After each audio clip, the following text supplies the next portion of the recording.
podcast 77. Sobat UT, podcast 77 ini merupakan podcast perdana dari Universitas Terbuka Denpasar yang nantinya akan menyajikan berbagai macam dan berbagai ragam informasi terkait dengan informasi seputar UT, kemudian ada juga kemahasiswaan dan informasi menarik lainnya yang bermanfaat nih untuk sobat UT.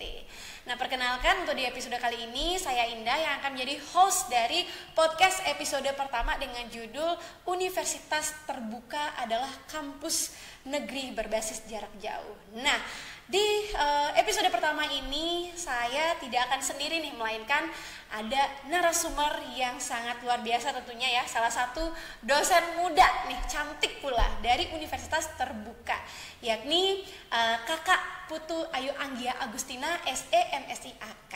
Oke, halo Kak Anggia. Halo juga. Segar banget ya Kak Anggia ini. Oke, Kak Anggia ini merupakan salah satu dosen ya di Fakultas Ekonomi ya Kak Anggia. Iya, Fakultas Ekonomi gitu. Jadi akan membahas terkait dengan topik kita hari ini. Sekali lagi topiknya adalah Universitas Terbuka Perguruan Tinggi Jarak Jauh ya. Nah, Kak Anggia, apa kabar nih sebelumnya hari ini? Iya, baik. Kalau Kak Indah gimana? Ya, saya baik juga nih. Aduh, agak grogi ya kali ini perdana nih sometan. Jadi harapannya apa yang kita sajikan di podcast ini memberikan manfaat ya untuk kita semua. Dan tentunya nih sebelum kita masuk ke perbincangan kali ini ya Kak Anggia, sekiranya nih Semeton UT memiliki pertanyaan atau usulan nih topik-topik yang bisa kita bawakan di podcast UT ya, podcast 77, teman-teman atau Semeton boleh langsung mention di media sosial kami atau bisa chat ke layanan WA UT Denpasar. Ajukan, Kak, saya mau dong bahas kayak gini-gini. Nah, boleh banget nih. Jadi sekiranya nanti kita akan hadirkan narasumber-narasumber yang tidak kalah menariknya. Nah, untuk kali ini kita akan mulai nih Kak Anggia ya, membahas tentang UT sendiri. Jadi nih Semeton, UT itu sepertinya semakin kesini semakin maju ya, semakin gaungnya tuh luar biasa banget ya. Terbukti di tahun 2023 ini jumlah mahasiswa UT seluruh Indonesia itu udah sebanyak 500.000. Bentar lagi mau 1 juta nih. Nah dari sana kita jadinya pingin nih semakin mengedukasi nih kepada Semeton UT maupun masyarakat Bali dan masyarakat seluruh Indonesia ya, khususnya siapa tahu ada masyarakat dari seluruh Indonesia yang menyaksikan podcast ini tentang UT. UT ini adalah kampus apa sih? Karena dulu itu UT itu sering banget dibilang, oh kampusnya para guru-guru, kampusnya yang mahasiswanya tuh udah pada berumur. Nah, sekarang kita akan clarify semuanya biar yang sudah tahu semakin tahu, yang belum tahu jadinya tahu, siapa tahu nanti minat kuliah di UT. Nah, untuk itu saya akan mulai dari Universitas Terbuka. Nah, di Indonesia ini banyak banget ada kampus, ada perguruan tinggi negeri, ada perguruan tinggi swasta, ada juga kampus-kampus yang berbasis pelatihan. Ada juga tiba-tiba nyempil UT. Nah, kita mau tanya nih, boleh mungkin Kak Anggia bisa sharing info, Universitas Terbuka itu kampus yang seperti apa sih? Oke deh Semeton.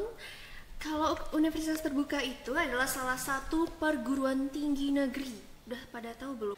Jadi Universitas Terbuka itu udah ada dari tahun 1984. Oh, udah lama banget berarti ya. Dan itu yang pertama banget gitu Kak, memelopori ya Universitas Terbuka dan jarak jauh. Jadi dia yang pertama. Ya, dan sekarang ya Universitas Terbuka itu udah PTNBH loh. Kayak gimana tuh PTNBH? Iya. Istilahnya awam banget nih saya. Ya itu perguruan tinggi ya berbadan hukum. Jadi itu modelnya sama seperti UGM, Brawijaya, UI. Seperti itu. Cuman nanti sistem belajar ya itu berbeda. Ya. Udah selevel ya kita dengan kampus-kampus beken lainnya. Iya, karena statusnya sama. Iya, udah beken juga kan kita gitu. Nah, Kak Anggia kemudian tadi dibahas kita nih sebagai pelopor perguruan tinggi negeri tadi ya. Iya, perguruan kita tinggi negeri Semeton jadi no worry. Yang ke-45. Betul. Dan pelopor pendidikan terbuka dan jarak jauh di Indonesia. Iya. Nah, itu ada istilah terbuka dan jarak jauh. Nah, kalau terbuka sendiri itu maksudnya kayak gimana sih Kak Anggia? Iya, kalau terbuka di sini gitu ya Kak Indah ya. Dia itu tidak ada batasan usia yang boleh ya masuk ke universitas terbuka. Dan itu juga nggak ada batasan tahun ijazahnya kapanpun, itu nggak apa-apa sepanjang masih itu terdaftar di PD Dikti. Iya, terus jadi mahasiswanya itu ya hanya nanti menyiapkan berkas-berkas gitu ya yang perlu dipersiapkan nanti untuk daftar di sia.ut.ac.id. Gitu. Oke, kita mundur sedikit nih. Tadi dibahas berarti nggak ada batasan usia. Berarti ijazah yang zaman bahula itu bisa berarti? Iya bisa, yang penting terdaftar. Yang penting punya ijazah ya ini ya. Punya ijazah. Ijazahnya berarti kalau yang ini terbatas SMA, SMK aja atau gimana? Iya, ada paket C-nya juga nggak apa-apa. Boleh, gitu. Paket C boleh. Iya. Oke. Iya. Nah, jadi semuanya tuh bisa, masyarakatnya bisa. Yang penting dia sudah lulus SMA. Kalau SMP belum boleh. Oke. Nah, gimana kalau misalnya nih yang mau daftar itu terbuka nih, ada artian yang udah berkeluarga mungkin? Iya, bisa. berkeluarga bisa, ibu, cucu. Orang ada cucu sama nenek sama ibunya itu juga ikut loh kuliah barengan di UT. Sekeluarga. Iya, sekeluarga mereka. Terus lulusnya tuh barengan. Karena mungkin ya sebelumnya tuh orang tuanya mungkin kurang gitu ya, terus neneknya pun juga ini karena terbuka terus bisa di mana aja gitu kuliahnya, ya udah yuk bareng-bareng kuliah, jadi lulusnya bareng-bareng juga. Seru ya kayaknya. Seru banget ya. Nah, terus tadi dibahas juga tentang jarak jauh. Iya, Nah, yang maksudnya jarak jauh di sini tuh apakah sama nih Kak Nia dengan kemarin kan kita sempat kena apa yang namanya musim corona ya gitu. Kita semua instansi pendidikan tuh menerapkan kegiatan belajar online. Nah, apakah yang seperti itu yang dimaksud jarak jauh di UT atau gimana? Iya, penerapan online-nya ya betul. Tapi online-nya di UT itu berbeda, ada beberapa hal itu yang berbeda gitu ya. Jadi di sini tuh terbuka, jarak jauhnya tuh tidak mengenal yang namanya batasan ruang dan waktu di sini. Jadi mau di mana aja, di Bali, dimanapun. Ini kan kemarin ada pandemi COVID gitu ya. Jadi di mana aja itu mahasiswa bisa mengakses perkuliahannya. Jadi nggak berpikir ini ada pandemi terus sekolahnya libur terus dikasih tugas terus repot gitu ya pakai Zoom, aduh isi web ya, walaupun di UT pun juga ada webnya tapi itu pun ada pilihannya ya, tapi secara umum tuh mereka mandiri. Jadi mahasiswa UT itu benar-benar mandiri, fleksibel ya, pokoknya kawan-kawan itu nggak ada istilahnya dipaksa untuk kuliah hari Senin, Selasa, Rabu. Tapi kalau sakit COVID ujian gimana? Gitu ya, bener-bener. Kalau di sini tuh nggak ada, bisa kapan aja, di mana aja. Oke, berarti dalam artian apa yang namanya tidak ada lagi istilah ekstensi reguler ya kalau nggak salah. Ada ekstensi reguler, itu sama ada. Semuanya sama mahasiswanya. Ya. Jadi begitu nih Semeton, dalam artian jarak jauh itu tidak ada batasan ruang dan waktu. Kapanpun bisa mengakses, dimanapun juga bisa mengakses ya. Jam berapapun. Jadi kalau ada mahasiswa nih kemarin nanya jam 2 pagi itu masih bisa nggak ya diakses ininya, websitenya. Jadi kami itu ada namanya e-learning gitu ya untuk proses perkuliahannya mereka.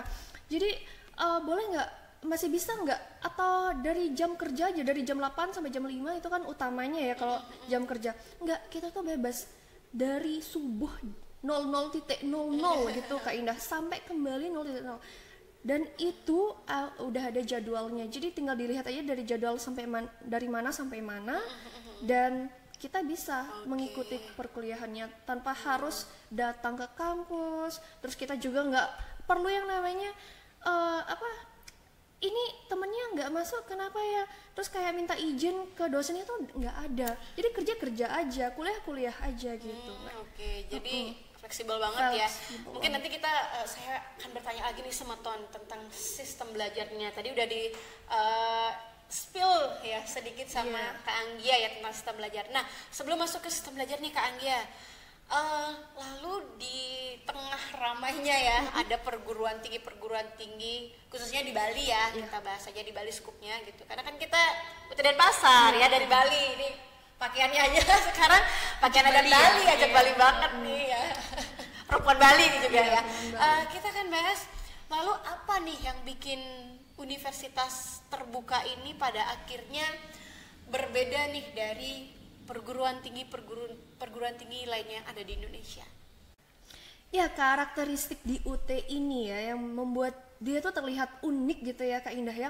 Dia tuh nggak ada yang namanya istilah DO. Jadi kalau mahasiswa nih hari ini semester 1, semester 2, semester 3, mungkin di semester 4 ada hal-hal kendala gitu ya. Mungkin kita juga nggak tahu alasannya bagaimana, terus tiba-tiba mereka nggak kuliah. Nah itu apa langsung di DO nggak? Karena di semester tahun berikutnya itu nggak ada jawaban gitu tentang gimana keadaannya. Terus tiba-tibanya lagi 2 tahun nih, dia tuh ingin poin ke kita, aduh maaf kita hilang kontak gitu ya, lost kontak. Terus bisa nggak kita lanjutin gitu ya? Ya bisa. Ya jadi kalau udah nggak ngeklik registrasi ya udah otomatis dia dianggap itu cuti gitu. Iya, jadi nggak ada istilah DO karena bertahun-tahun gitu kuliah di UT. Nah kalau kayak gitu jadinya masa studinya akan terlambat dong Kak Anggia dari standar berapa tahun kalau S1? Ya biasanya sih 4 tahun ya. Nah kalau gitu gimana? Semester.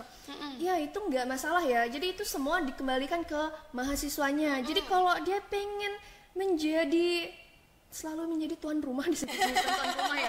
Maksudnya dalam masa abadi gitu ya. Ya udah nggak apa-apa. Jadi nggak ada yang dirugikan sih sebenarnya di sini ya. Karena dia pun nggak terlalu ambisi untuk cepat-cepat lulus. Mungkin ada kendala yang kita juga nggak tahu seperti apa gitu ya Kak Indah ya. Nah di sini tuh juga keunikan lainnya ya, si mahasiswa ini calon mahasiswa gitu ya, itu nggak ada tes masuknya.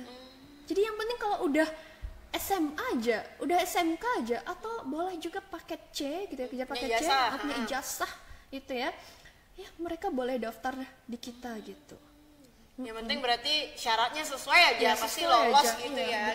Betul. Berarti penerimaan mahasiswanya sebanyak-banyaknya berarti ya. Karena ini di awalnya berdiri ini kan emang prioritasnya untuk mereka yang kita menjangkau masyarakat yang tidak bisa kuliah, dan kita itu ya pemerintah itu memfasilitasi mereka.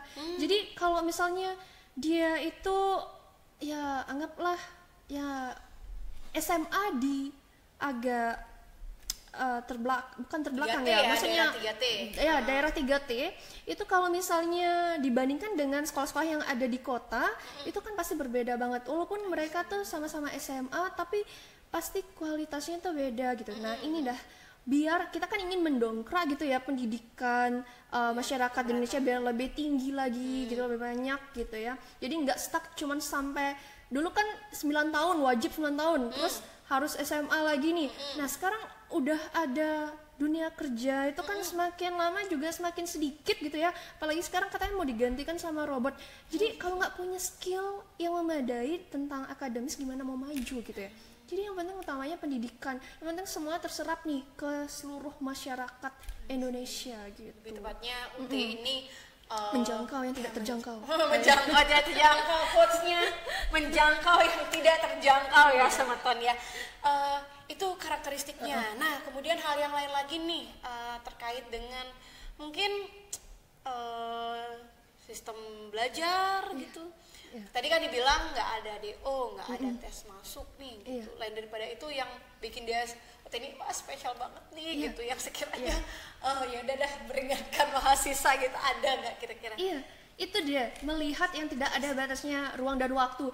Jadi kalau misalnya nih mahasiswanya lagi kerja ya dia nggak harus yang namanya kuliah tatap muka. Oke, online tapi nggak harus tatap muka. Jadi benar-benar mandiri, jadwalnya mereka yang ngatur, ya fleksibel banget gitu ya semeton ya. Terus dan satu lagi dia itu udah ada digital untuk kita bisa akses yang membantu mensupport mereka saat perkuliahan.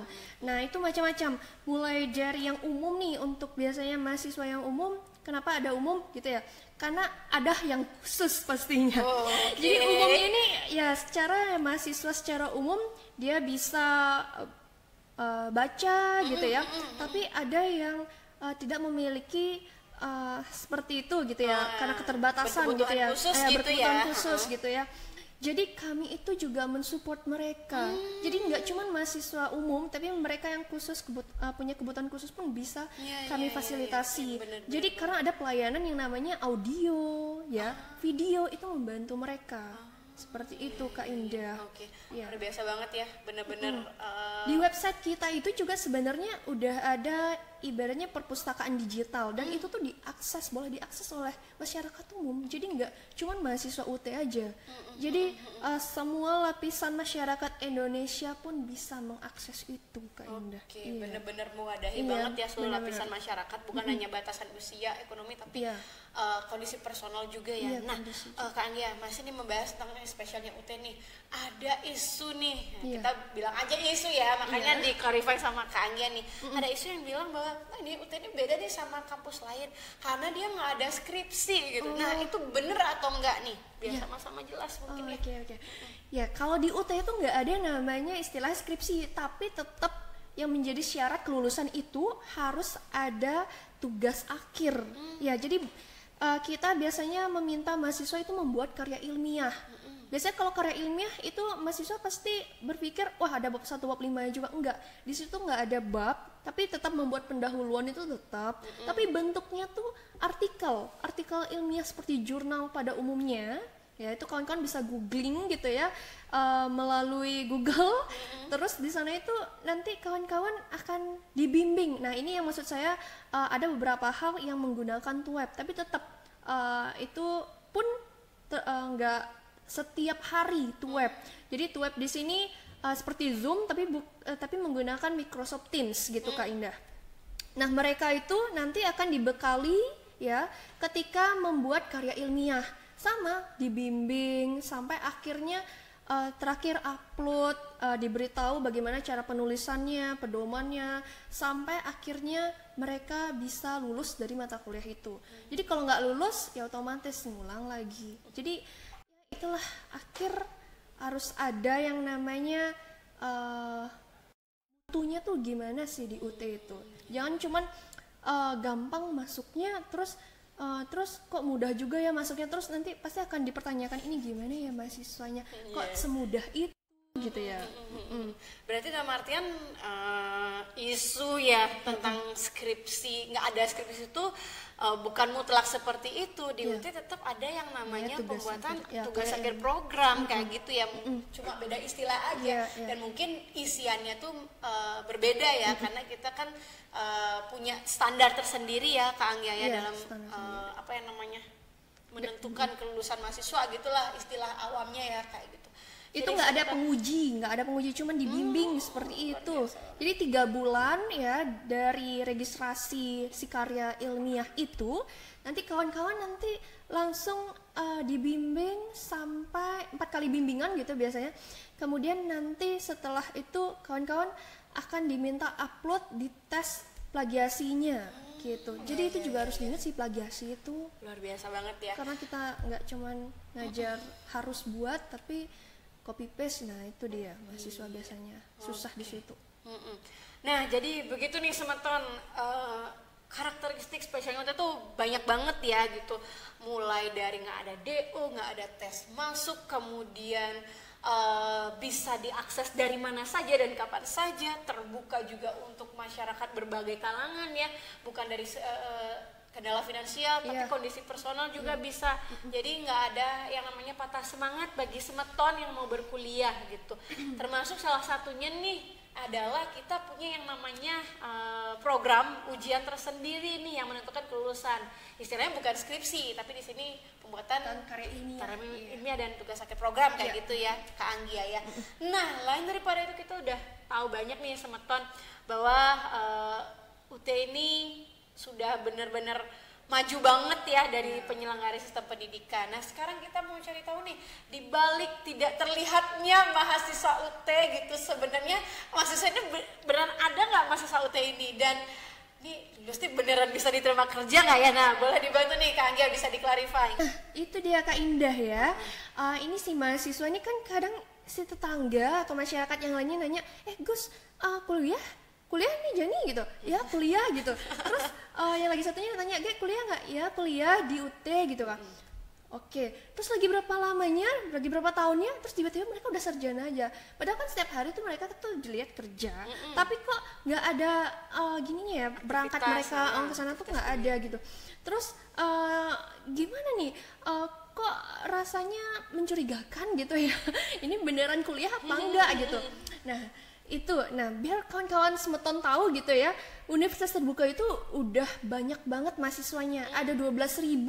Alumninya aja udah 33.000. Gimana tuh? Masa nggak percaya gitu ya? Dan udah terdaftar di perguruan tinggi negeri juga gitu. Iya itu Kak. 12.000 itu di Indonesia apa di? Iya di Bali Oh di Bali aja 12.000. Iya. Kalau mahasiswa seluruhnya itu 500.000 dan sekarang tuh target mau 1 juta gitu.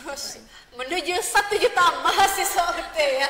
Kayak kalau dikumpulin itu kayak bisa kita bikin masa ya. Iya bisa. Berbondong-bondong gitu ya. Maju demo gitu. Enggak ya. Enggak boleh kayak gitu ya Semeton, enggak boleh. Jadi emang bener ada ya mahasiswa UT karena memang ya karena mereka belajarnya di mana mereka ada, jadi ya nggak ada kegiatan misalnya pagi berangkat kampus tuh nggak ada, mungkin di sana mungkin Kak Anggi ya, jadi nggak kelihatan, padahal banyak. Coba aja tanya guru-guru di setiap SD pasti tahu UT kayak gitu kan. Nah kalau misalnya kita lihat 12.000 nih gitu, jadi nanti lulusannya tuh apakah meyakinkan nih untuk mereka dapat kerja gitu? Itu gimana nih Kak Anggi? Kualitas lulusannya? Oke. Secara tadi juga ada syarat gitu ya, untuk lulus itu harus membuat karya ilmiah. Jadi enggak serta-merta langsung lulus begitu aja. Jadi kami pun juga ada standar penjaminan mutu buat mahasiswa kita gitu ya, Kak Indah ya. Nah, itu mahasiswa kita itu salah satunya ada yang artis loh. Tahu nggak siapa? Angga Yunanda. Saya tahu tuh kamu pasti tahu nih Angga Yunanda gitu. Ada juga loh yang dari personilnya JKT48. Komandan nih. Pasti nih banyak yang ibu-ibu. Ada lagi satu. Anang Hermansyah. Mahasiswa baru. Sepertinya udah masih ongoing sih Kang Gia gitu. Bayangin seorang Anang Hermansyah artis, kesibukannya juga di legislatif di pemerintahan ya gitu, bisa kuliah. Nah, daripada itu nih, wah kalau di masyarakat Bali itu sendiri ya, itu khususnya itu guru gitu ya. Banyak ya, iya. Ya karena di UT ini sebenarnya bukan mencetak guru gitu ya, tapi kita nambah pematangan kualifikasi kayak gitu ya. Jadi dia akan semakin lebih gitu ya. Jadi biasanya kalau udah tamat SMA biasanya bisa ngajar. Nah sekarang ini kita boleh kuliah sambil kerja juga gitu untuk nambah jabatan juga gitu ya, naik jabatan gitu ya Kak Indah ya. Terus ada lagi nih juga pengacara hukum. Biasanya tuh kalau di Bali tuh mahasiswa terbanyaknya tuh hukum. Iya, jadi banyak tuh yang dari hukum itu nyari kuliah di UT gitu, jadi lebih gampang dan fleksibel gitu kan. Salah satunya aparat negara ya, polisi juga banyak. Di sini juga ada pimpinan di Bali juga ada. Iya. Kita nggak usah sebut merek, kita sensor ya. Gara-gara sponsor nanti, tenang. Nah gitu nih Semeton, ternyata nih profil dari mahasiswa UT itu ada beragam ya, ada yang sedang bekerja di pemerintahan, ada juga menjadi aparatur negara, ada artis, ada guru, ada banyak pokoknya. Benar, ada atlet juga. Jadi semakin meyakinkan ya bagi Semeton bahwa ini UT-nya bukan kaleng-kaleng ya. Ini beneran mahasiswanya ada. Iya, betul. Karena mereka tidak keluar aja gitu loh, tidak pergi ke kampus aja karena belajar dari mana aja. Nah, lain daripada itu mungkin Kak Anggia, jadi kita udah tahu nih, UT ini seperti ini, mahasiswanya ada banyak, profilnya seperti ini. Nah, nanti sekiranya untuk serapan tenaga kerjanya itu gimana? Apakah yakin nih, saya lulus dari UT itu dapat kerja gitu? Kayak gimana tuh Kak Anggia? Iya, itu udah pasti dong Kak Indah ya. Karena mereka di sini yang kuliah di UT itu kebanyakan yang udah bekerja. Jadi kalau misalnya istilahnya ini mahasiswa kalau udah lulus gimana? Kemarin aja kebanyakan waktu ada tes CPNS, itu tuh mereka yang paling banyak, kita yang paling banyak pas tahun 2019 penerimaan CPNS. Mahasiswa UT maksudnya yang diterima gitu, sampai menang rekor muri ya, pas itu ya. Jadi udah nggak mungkin lagi yang namanya bingung gitu ya, karena udah membawa nama Universitas Terbuka, perguruan tinggi negeri. Jadi nggak ada yang nggak mungkin gitu ya sampai tidak bekerja gitu mahasiswa kita. Yang artian ijazahnya tuh Ijazahnya berlaku harus dan berlaku, sah iya, ya. iya, sah. Oke, nah kalau misalnya kita tanya ini akreditasi kampus ini apa ya? Karena kan kalau nyari kampus untuk kuliahnya biasanya selain tolak ukurnya itu negeri gitu, pasti akreditasinya kita pertimbangkan nih. Iya. Kan, ya. Itu akreditasi itu apa sih sebenarnya? Kalau sekarang itu masih B gitu Kak Indah. Kampusnya? Iya, kampusnya universitas terbuka. Tapi kalau prodi-prodinya tuh udah ada yang A. Iya, jadinya mahasiswa calon mahasiswa nggak usah khawatir gitu ya kalau ingin mendaftar di universitas terbuka. Oke, berarti sudah terakreditasi ya Iya. rata-rata A ya iya, kita bilangnya. Jadi ya nggak usah khawatir lagi gitu loh. Jadi bukan abal-abal lah ya gitu. Bahkan tadi Kak Agnes bilang terdaftar ya di kementerian, kayak gitu. Bisa di search aja ya untuk identitas kampusnya diprediksi gitu. Nah, Semeton itu sudah banyak banget ya tadi kita menyimak ya Kak Anggia tentang UT sendiri itu, bahkan tadi Kak Anggia sempat membahas sedikit aja udah di spill dulu, pada aku mau jangan dibilang dulu biar Semeton ini pada kepo gitu loh Kak Anggia tentang syarat pendaftaran nih salah satunya gitu. Nah di episode berikutnya nih biar Semeton semakin semangat nih menyimak perbincangan yang penuh energi ini ya, jadi di episode berikutnya kita akan bahas kembali terkait dengan biaya. Nah biasanya biaya itu ya registrasi lah intinya ya, ada biaya, ada prodi apa aja, syaratnya apa. Oke, jadi untuk episode pertama ya kita cukupkan ya Kak Anggia ya. Jadi sampai jumpa di episode berikutnya. Boleh dibantu salam kita sebagai bagian dari universitas terbuka yang ada di Bali. Kita ada salam UT 77.